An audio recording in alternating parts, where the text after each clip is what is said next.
Nasamsam ng tropa ng militar ng 9th Infantry Sandigan Battalion ang iba't ibang armas at kagamitan matapos na makainkwentro ang tinatayang 15 armadong katao na pinaniniwala ang kasapi ng New People's Army o NPA sa bahagi ng Barangay Makugon sa bayan ng Labo, Camarines Norte nitong Sabado, November 25.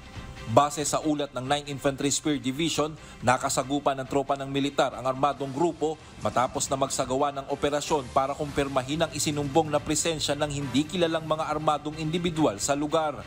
Nagkaroon ng palitan ng putok sa pagitan ng dalawang grupo na tumagal ng aabot sa 15 minuto. Matapos nito ay tumakas ang mga armadong individual.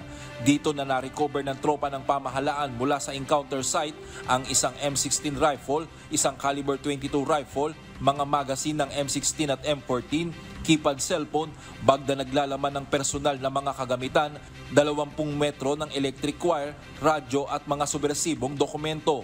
Wala namang naiulat na nasaktan o nasawi sa tropa ng pamahalaan, gayon din sa kabilang panig. Agaran din nagsagawa ng follow-up operation ng Philippine Army upang tugisin ang nagsitakas na mga armadong individual. Diyos ang aming sandigan, serbisyo publiko ang aming pinahahalagahan. Mula rito sa Camarines Norte, Brian Baldaraje, humahataw.